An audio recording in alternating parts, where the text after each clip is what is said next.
Hello!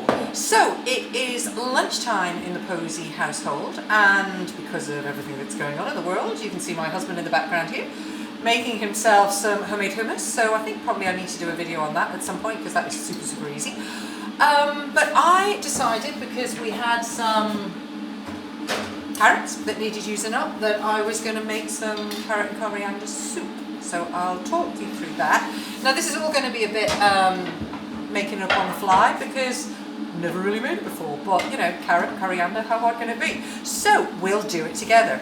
So yeah, pan's on the go, ingredients are all ready, so we'll get cooking.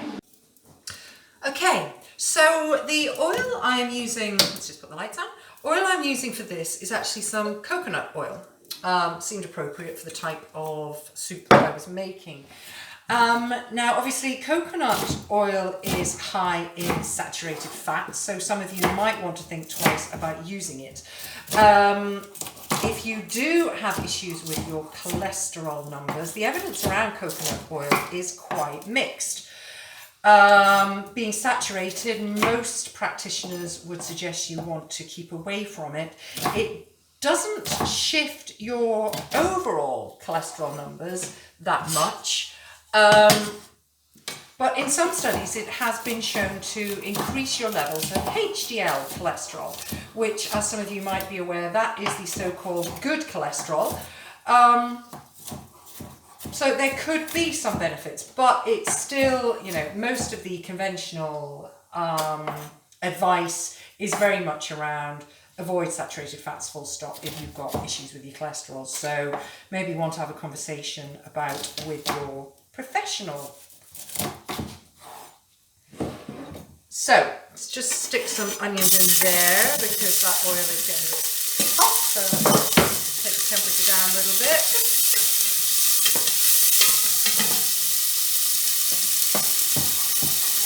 Roughly chopping, this makes no difference at all because I'm going to zuzz this at the end, so we'll have a smooth soup. Pretty much anyone, if you're thinking of getting started in the kitchen or have made a start, one thing that is handy for everyone is a stick blender. A liquidizer is perfect, and if you've got one of those food processors that does 101 different jobs, wonderful. But a stick blender is a really easy and relatively cheap place to start. You can get those for, 20-something pounds, and they do lots of different jobs for you. So I'll be zuzzing at the end, but for the time being, let's just get these onions just softened in the oil. And that's just 2 medium-sized onions that I have put in there. And I've got this on 6, goes up, this hob goes up for 9, so yes, like I say, so that's on about 6 at the moment. I'm just going to top and tail these carrots. They're clean, so I'm not going to bother peeling them. Let's keep as much fibre in there as possible.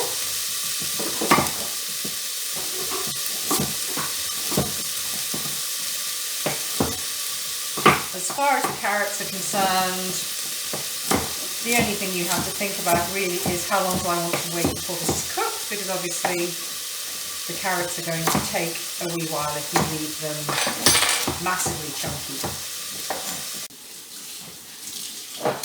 Okay, so I have chopped up those 4 carrots. As you can see, I've left those reasonably kind of chunky just because, well, I don't really have much patience to be chopping things really fine.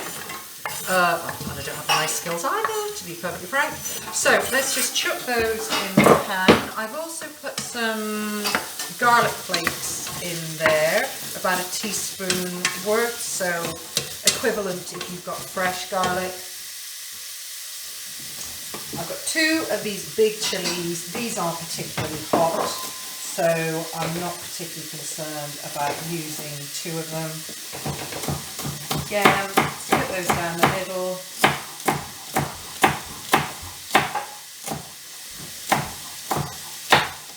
Roughly chop because it's all going to get zuzzed anyway.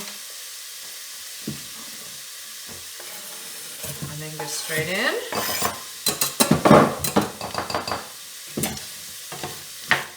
And in terms of spicing,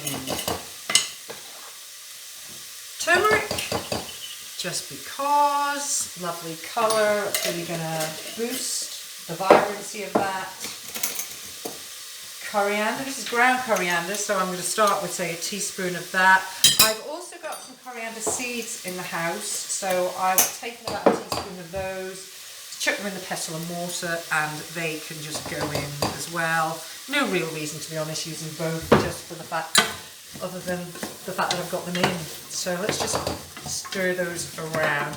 Now that we have put the spiced powder in, we need to work fairly quickly because we don't want those spices to catch and burn, because otherwise they taste really nasty. What else?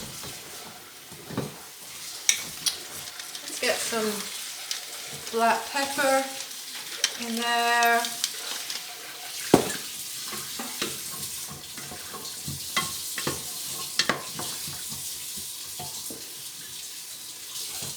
Now I have a tin of coconut milk. This is stuff, I got that locally, Robinson's on the Cool Road, for all you local bods.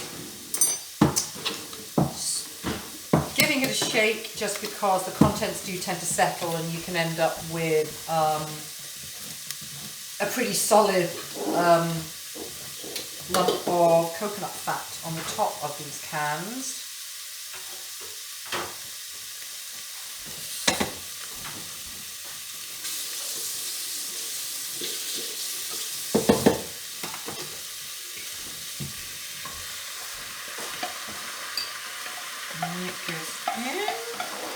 Honestly, whether or not you'd normally use coconut milk in a carrot and coriander soup, I don't really know, but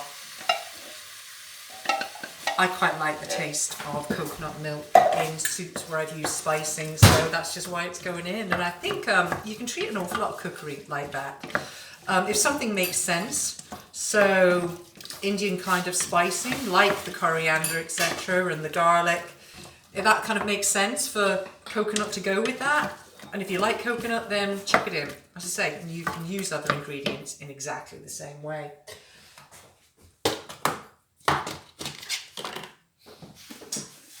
This is just some boiled water, and I'm just going to kind of eyeball this. I'm really just thinking about how many carrots have I got in there, how much substance are they going to give me when they are blitzed at the end, and then, you know, kind of what final consistency do I want for the soup. So just a little bit more water there, and then I am going to chuck in a couple of teaspoons of this stock. That's that one. I quite like using that just because it gives me the flexibility with it being a powder. If you're using a stock cube, well, you'll know most stock cubes tend to be 1 cube per 250 mils of liquid. So again, just working it out in relation to how much water you've actually put in. And that's kind of it for the time being. We're just now looking at bringing that up to the boil, letting it simmer until the carrots are cooked. I reckon that's probably going to be about 10 to 15 minutes.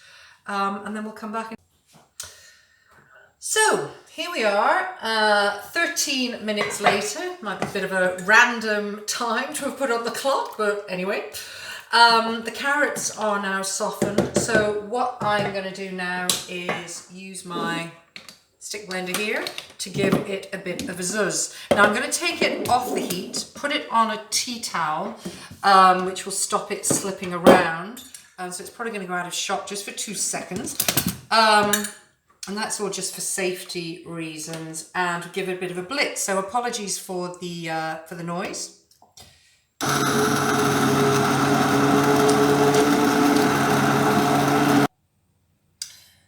And there we have it, soup blitzed in its bowl. I happen to have some fresh coriander in, so I've sprinkled that over the top at the very end. If you don't have that, don't worry about it. One thing you can do for yourself, which will make cooking going forward an awful lot easier, is just to start building up a store cupboard of different dried herbs and spices, both ground spices, the whole spices. And then that makes it an awful lot easier to do some cooking on the fly, whatever you fancy in a particular day, without having to go running to the shops. So that's one tip. So yeah, carrot and coriander. Now the carrot there, the wonderful colour that it provides comes from a substance called beta carotene, which is has wonderful antioxidant properties within carrots and other orange, yellow and red fruit and veg. So it's also found in peppers, in your sweet potatoes and squashes and things like that. It's also found in green leafy veg, but there the colour is masked by the chlorophyll in those particular plants.